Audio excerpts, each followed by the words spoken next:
हरिभक्तपरायण वैकुंठवासी श्री गुरुवर्य वामन बाबा महाराज, हरिभक्तपरायण वैकुंठवासी सद्गुरू सावळाराम बाबा महाराज, हरिभक्तपरायण वैकुंठवासी वासुदेव महाराज म्हात्रे, तसेच हरिभक्तपरायण वैकुंठवासी वैराग्यमूर्ती राजाराम महाराज यांच्या कृपा आशीर्वादाने दिवानजीक असणाऱ्या आगासन गावात अखंड हरिनाम सोहळा मोठ्या भक्तिमय वातावरणात साजरा होत आहे.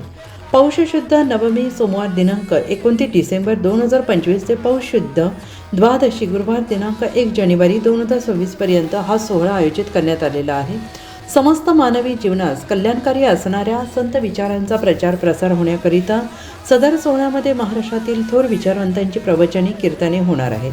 मंगळवार दिनांक 30 डिसेंबर रोजी हरिभक्तपरायण श्री जितेंद्र महाराज पाटील यांच्या सुश्राव्य कीर्तन सोहळ्याचे आयोजन करण्यात आलेले होते. यावेळी शेकडो भाविकांनी या कीर्तन सेवेचा लाभ घेतला. अखंड हरिनाम सोहळ्याचे यंदाचे हे 10वे वर्ष आहे.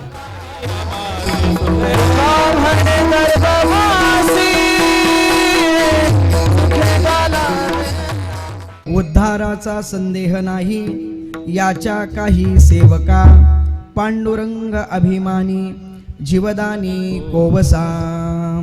प्रस्तुत प्राप्त प्रसंगी प्राप्त स्थळी आपणा सर्वांच्या अंतःकरणामध्ये विराजमान असणाऱ्या सर्व व्यापक भगवान परमात्म्याच्या सेवेकरिता गायला गेलेला अभंग ज्ञानेशप्रिय श्रीमंत श्रेष्ठ श्री जगद्गुरु तुकोबाराय यांच्या पंचमवेद नाम गाथा आणि त्या गाथेमधील 4 चरणांचा अभंग असून आजच्या अभंगामधून श्री तुकोबाराय हे जो भक्ती करणारा साधक आहे, जो भक्ती करणारा भक्त आहे, जो भक्ती करणारा सेवक आहे, जो भक्ती करणारा दास आहे, त्या दासाने आपला उद्धार होईल की नाही याविषयी